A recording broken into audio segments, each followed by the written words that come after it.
Hello and welcome to episode 5 of the J&J Pod, featuring a conversation between John Laxmi and John Laxmi. The title of this episode, Married to a Corpse. Hey everyone, welcome back to the J&J Pod. We are on episode 5, Married to a Corpse, and we'll talk about that title in a second. But what this is not just a podcast on several different topics, but a podcast between father and son. So we are a family pod, and we cover a range of topics from finance, economics, politics, personal growth, love, dating, everything. Right now, today's topic, I'll introduce myself in a second, but today's topic, Married to a Corpse, deals with the American dream, or potentially the death of it, or the revitalization of it, and really dreaming in general. So a lot of us feel that we have been married to this idea of the American dream, and it feels dead, but we're stuck in this relationship with wanting something to happen, wanting our ambitions and desires to be met, but it feels hard to either get out of that relationship or make that relationship come alive again. So we're going to talk about that today, but a brief introduction for myself. My name is John Laxmi, Jr., right? Jonathan Laxmi, and I'm the founder of Kismet. Kismet is a mission and a movement. It's my company that focuses on the science of connection, and what I like to call the lost art of love, really how to help people with loneliness. And we will get into this a bit with what the current American dream means for my generation. But I help people using empirical science, data, and my own experience to find fulfilling and lasting relationships. And these are topics that we'll talk about in today's episode. We don't want to just be doom and gloom, right? We have prescriptions on how to revitalize being a dreamer, right? What the American dream means today. And I think it'll be a positive discussion. So I'll pass it off to my father, John, and he can introduce himself. Hi, Jonathan. Thank you. I'm John Laxmi. I live in Atlanta, Georgia. I moved here a few years ago, but I lived in the New York area for about 30 years, working in banking and finance, and also teaching for a while at New York University. Before that, I lived in West Virginia for 6-7 years in the late 70s and 80s. And I came to the United States with the American dream that we're going to talk about, really. And it means different things to different people.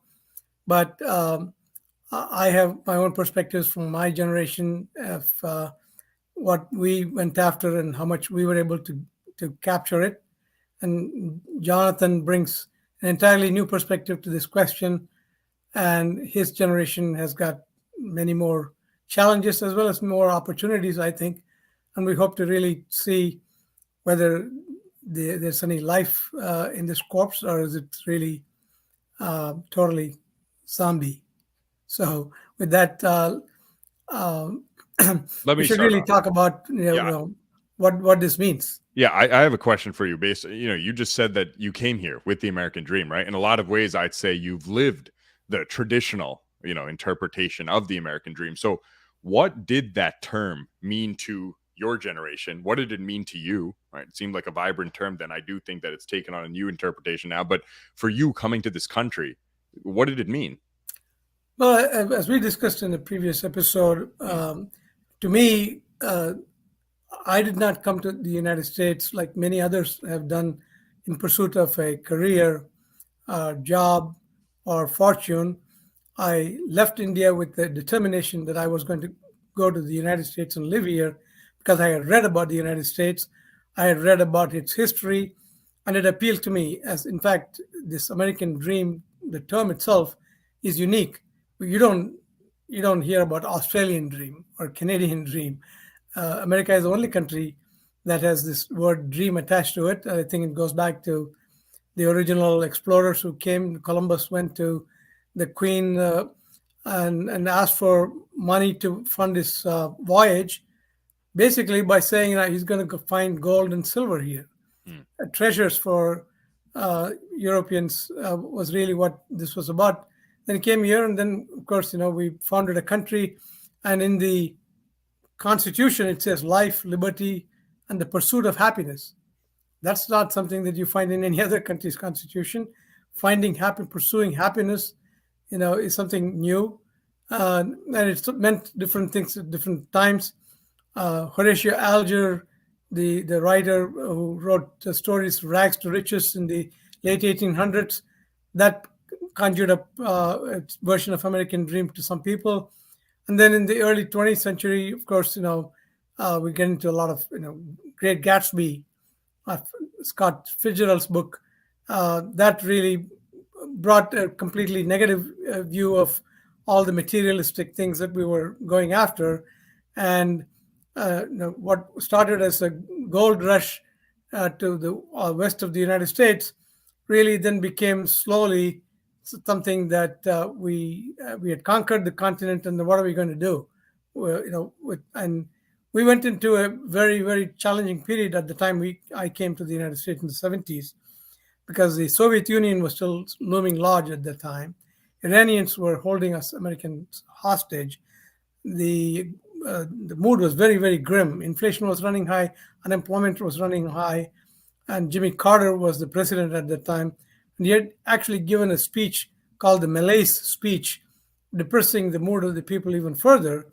And then we got out of that actually with a new version of the dream. When Reagan ran for presidency, he gave a speech talking about America as the shining city on a hill. And it lifted up the spirit of people. It made people more confident, and I think we started again. And I think the term really goes back to a writer named James Adams, who in the early 1900s, he was actually a banker who lived in Connecticut and then became a writer.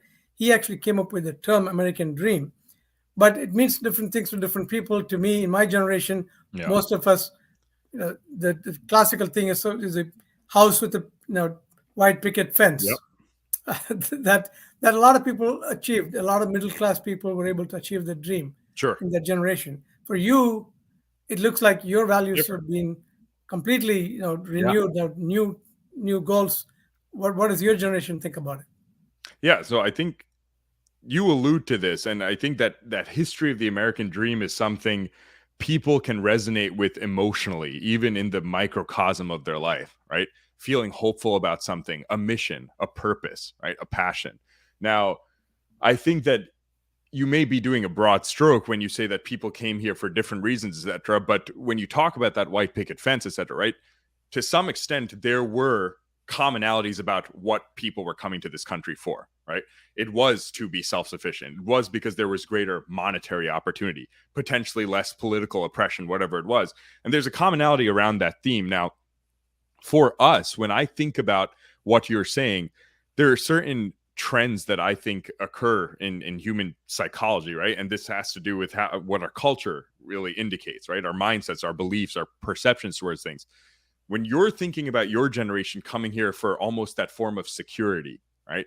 You can look now in terms of what Americans think about when they think about the American dream, or at least younger generations.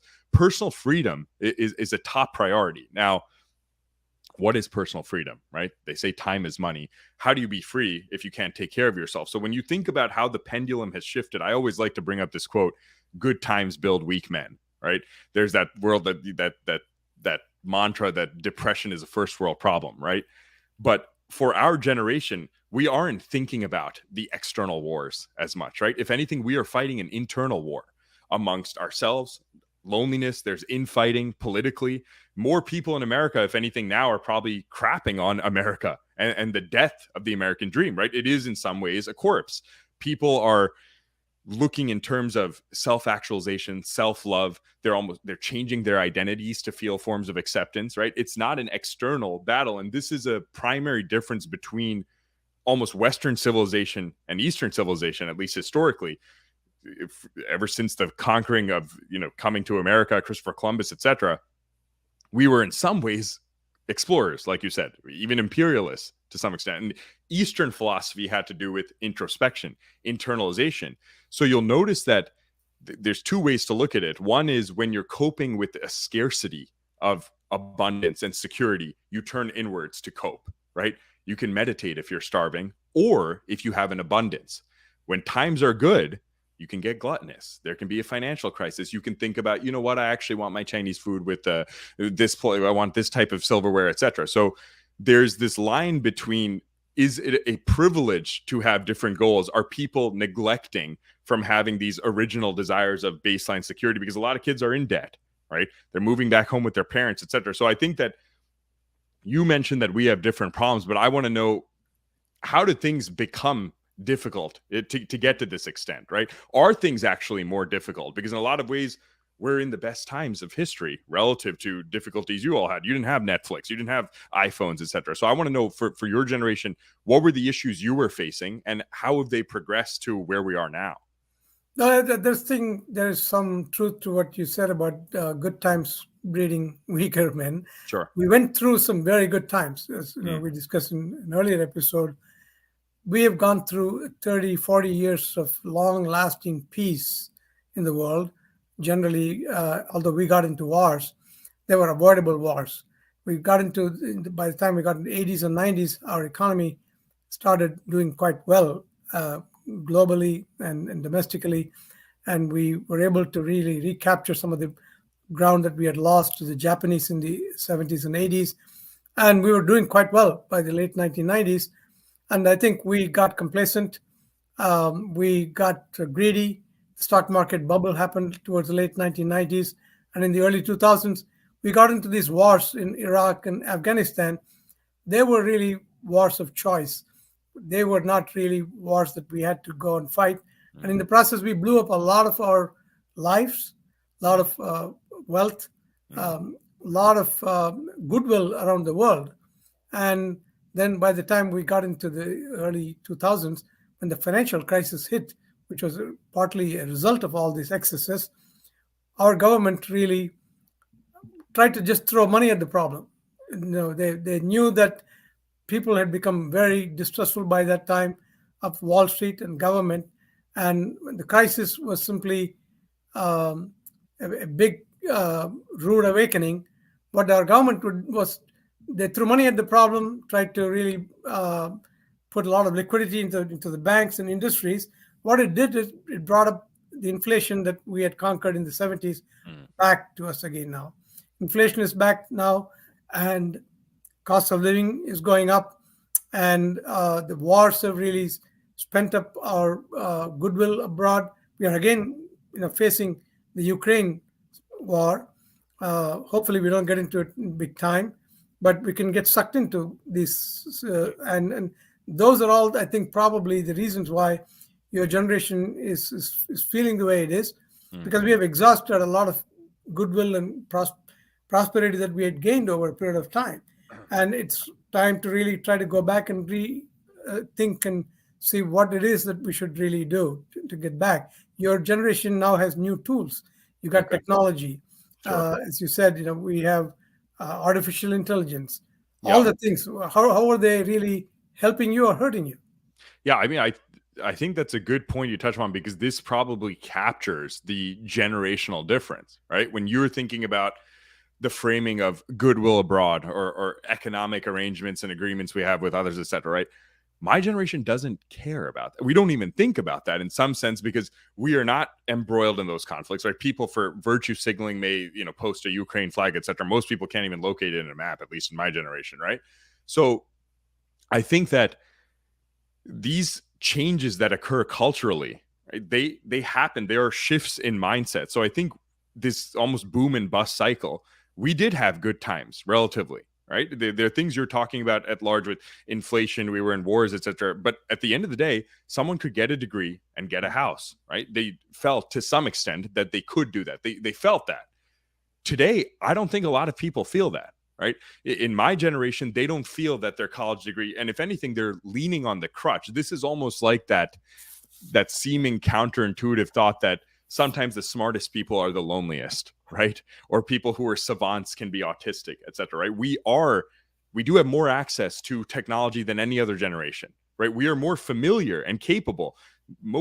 Sometimes I got to help you with how to use a certain thing, get into settings and update lighting, whatever it is, right? We know how to understand and download information better than any other generation, but that promotes a form of laziness to some extent. Right? The pendulum has swung too far where we may value things like personal freedom, personal autonomy. What does it take to get that? right? We are now so autonomous. We want to work remotely, stay at home with our dogs. Then we're lonely. Then we end up doing drugs, end up drinking alcohol, etc. Right? Ending up just staying on TikTok, and then there's a crisis there. Oh, I have ADD. I'm depressed, etc. At 15. So this is a classic kind of pendulum that occurs in history, a classic pendulum within human psychology, that it's almost a 2-step forward, 1 step back. And we have leaned now too much to the American dream being a nice to have, which is why we're always dissatisfied. You'll see a lot of trends on social media now for my generation that almost have to do with sensory deprivation so that you can feel again. Like an antidepressant, right? A serotonin single reuptake inhibitor, it's desensitizing certain aspects so that you can feel a proper response. It's like if you keep eating sugar, apple doesn't taste sweet anymore. So people are doing things like ice plunges, right? Waking up at 5 a.m. It's like this hustle porn culture. They need such high octane stimulation that you end up feeling nothing. So I think that it's an issue. I think that a lot of people can't grasp that our generation, as effective as we may be technically with the ability to use things like ChatGPT, use the internet to develop a skill, I think that this ties to something deeper, which is a problem of philosophy. And I think that it's easier to have external problems like a war, like people attacking your borders, like a president who may invoke great speeches. It's easy to be like, okay, I'll use this external, but this is an internal battle for a lot of us. And if you meet someone who's depressed, if you meet someone who's oppressed, people will yell about, we need to help with Black Lives Matter. Okay, great. We need to help with kids who are depressed. Okay, great. Abusive households. Okay, great. Internally, they're not able to take those internal issues, make it external, and solve it in a tangible way, like getting a job, building a house, having a nuclear family, and having a marriage, right? So I want to know, for you, when you think about this difference in values between the two generations, how do you think your generation, right? A lot of them may not be in the position to either have the spirit or the time or the personal responsibility to help the younger generations at large. For people with kids, or when people are just perceiving what's happening in these younger generations, there seems to be a divide. So for you, what do you think the older generation can do to understand either the younger generation or help them? Well, my generation doesn't fully understand the issues that your generation is going through. Sure. We are doing what we can. Most of parents now are they have children staying at home far longer than they used to. But my generation is living longer. Our own needs, our financial needs, as well as emotional needs and medical needs, are going to be something that we have to grapple with, because 30 years ago, 40 years ago, the government did a lot of things that the government is no longer able to do. The government itself has exhausted itself in the process of the wars and all the spending that they have done. $32 trillion of debt the United States government has. So it is really up to the citizens now. We have to really take hold of our lives, and we have to, as you said, you have the Maslow's hierarchy of needs, but the basic needs still have to be met. If you have to have a job, you have to have some level of security and savings before you can pursue other things. There is no substitute for the things that we always had to do. When I came to the United States, I came with really no money. As soon as I had enough money to buy a plane ticket, I came here. But once I got grounded here and got a job, I didn't just go and buy a house. For a long time, for 6-7 years, I never bought a house. And then when I bought a house, I bought a very small house in a town where none of my banking colleagues lived in that town, in Rutherford, New Jersey, where I lived. So savings, hard work, and frugality, all of those things really made it possible for me to get. Part of the American dream was to be able to do what I wanted to do. I retired when I was 48 years old. That is not because I won the lottery ticket. It was really because I had to really work hard and save the money during the time that I had a job. And that's something that your generation will have to do too. Sure. But you cannot do it with your classic, MBA degrees and other regular college degrees. You got to go to a community college, get a vocational degree. The regular education system has failed us, and it's not to go. You have to really search hard to find the kind of jobs that pay you a working wage. You don't buy a house. That's not an American dream anymore. In fact, a house anchors you to a particular place. You have to be mobile. You have to go where the jobs are, and you have to really save money, and then I think you can regain the spirit. But if you're really working with you're living with your parents, you're either jobless or fearing that your job may be lost, constantly insecure. That's not the way anyone can dream big. I think you may have to have a lot of self-help and in your own generation come up with the right tools. Yeah, no, I get that. I think that this is important where there's nuance, right? So you mentioned Maslow's hierarchy. I want to talk about that for a second because, yeah, look at this chart, right? That when you look at how people in general, and this is, broad stroke about how people work, but you'll notice even the dialogue amongst my generation, right? There are people who voluntarily are choosing to work less and take pay cuts so they get more autonomy, right? People are using in much higher rates shared services, right? Your generation was not using Uber, joined Open Kitchen, these types of products, right? We value community in this way while being more isolated. So you're bringing up things like self-esteem, right? Self-actualization, these types of things. Now, I think your generation, if anything, it may seem like you guys had all this high self-esteem, et cetera, we're doing this, but to some extent, you were doing things out of necessity, right? You were leaving some oppression in India, et cetera. So I'm like, in our situation, how would you be dealing with it? I actually think you guys would be less equipped. I think you guys would have a tough time, right? I think that you guys have the grit to deal with these types of things. But I think we have now come to almost an ivory tower where we may have these technical skills, et cetera, but we are now losing the ability to deal with the baseline. So when you say develop self-esteem, these types of things, how can someone do that? When I think psychologically of what creates action, right? In a lot of people, action a lot of times is born of necessity. Now, a lot of people who are depressed, who are complaining, who think that they can't get this external American dream, the reality is you can't have the motivation to apply to jobs, to get out of your house. If you think, I'm not going to be able to talk to anyone, no one's going to value my degree, etc., right? So how do you first get that first kick? The reality is people are not able to feel the pain that you all probably felt very directly, right? If someone's yelling at you, even the people with the lowest self-esteem will fight back eventually, right? Even the battered end up pushing back. So I think reflection on what is causing pain in your life, I think this is something that quote, an unexamined life is not worth living. A lot of people are not reflecting on the actual source of their pain, right? You have a Netflix subscription. You're on your phone. You're able to study what you can study in a college environment way quicker using the internet. So I think that there is this lack of perspective that comes from lack of reflection. So the privilege we have of having a better standard of living, you're saying, how do we use technology? How do we get that self-esteem and be secure?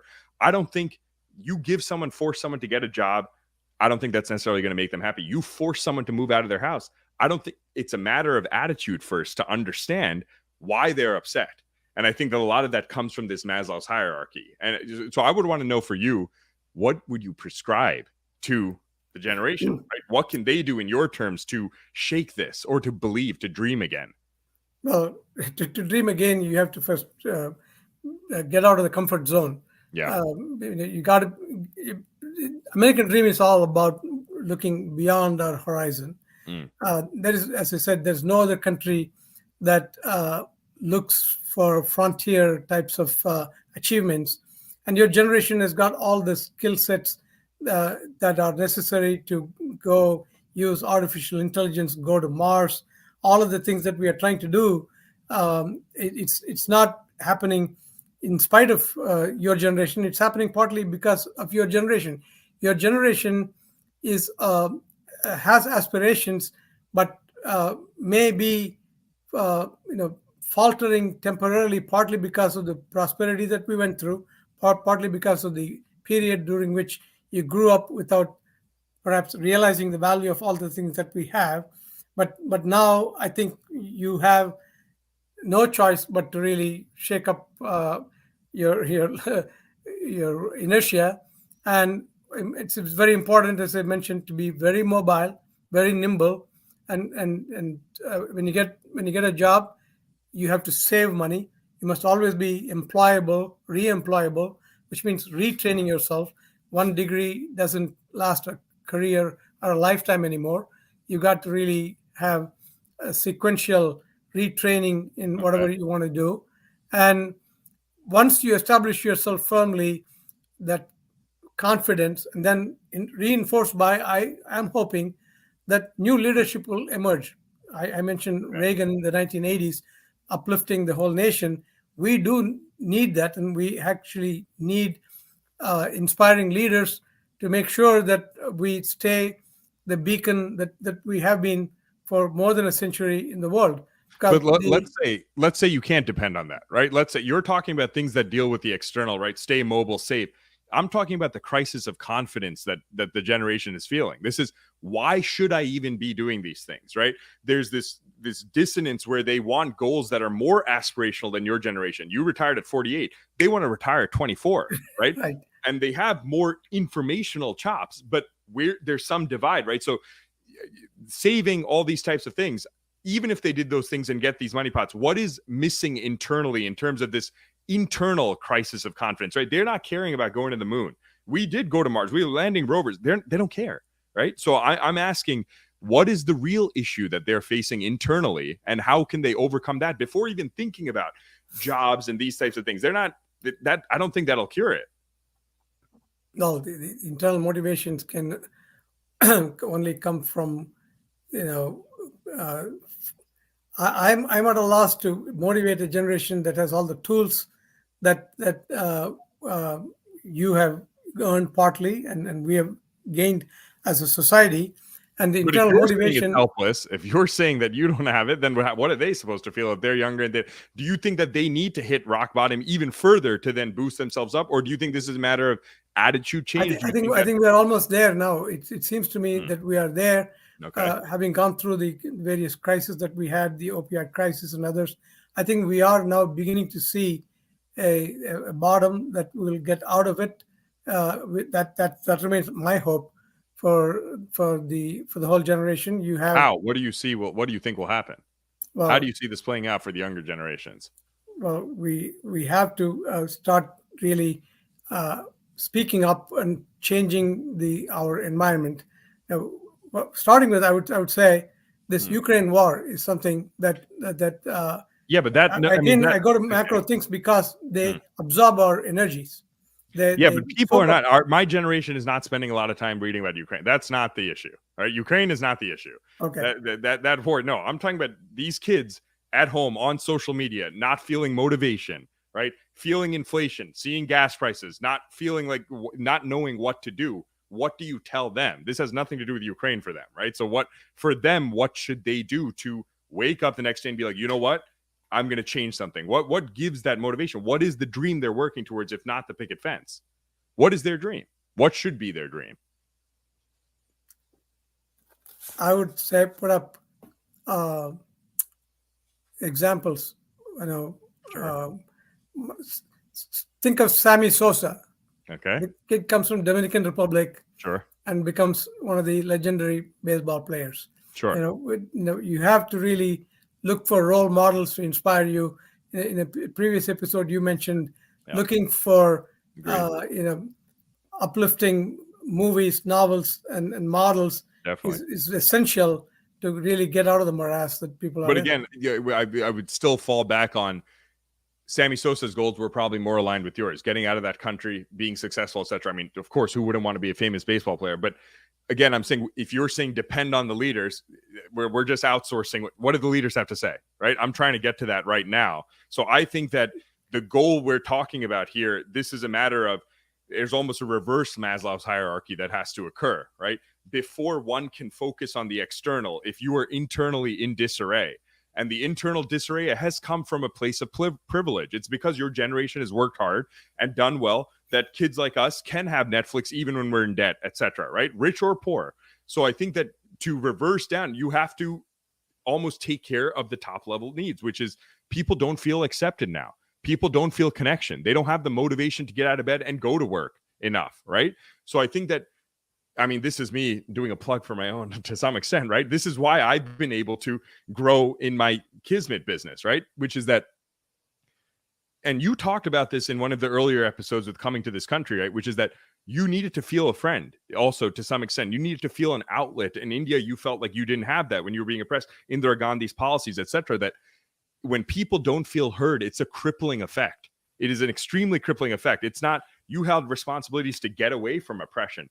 Our oppression's coming from inside. So I don't think these people can, the leaders that you're saying, I think you're making a great point, which is that the leaders who will be able to pull people out of this muck are the ones that say, I understand what you're feeling inside, which is we're not feeling accepted, right? You give these kids $1 million, they're still going to be depressed. That's what I think. A lot of these kids do have $1 million and are doing poorly. So I think that this line between the internal and the external is a very delicate one to balance. And I think that there is a shift in how we talk about it, right? You're focused on some of the external events that have occurred. How do you think, I want to leave off on this, how do you think you can translate that kind of external problem solving to internal problem solving without outsourcing it to a therapist, to my girlfriend or boyfriend will save me? It doesn't work like that, right? So how do you get that internal pilot light? How would you translate that if you were in our generation? There's no other solution to getting out of depression or a lack of motivation, inertia, than to really rediscover oneself. You should. We keep mentioning the values that drive us are also buried inside you. It's not all only the loss of connections and all that are inside are bothering the next generation. My belief is that there is a deep yearning for achievement that is also buried in the next generation. Yeah. There's a deep yearning for recognition and reaching beyond what we can do. Sure. And it is something that's bound to come up, and when it comes up, it needs to be nurtured. Okay. It needs to be nurtured. There's no doubt about it, and we all need different levels of nurturing. Yep. But I'm confident that if we are the only country with a dream. Yeah. We have it in all our lexicons. Yeah. Hollywood is called the dream merchants. Yeah. Obama wrote the book Audacity of Hope. We are the dreamers. Sure. And we must. This corpse is not a corpse. Right. We will make it work. We must make it work. Good. That's my I think bottom that's line. the message we want to leave off on. 100%. Yeah. I got it. Great. Thanks, Dad. All right.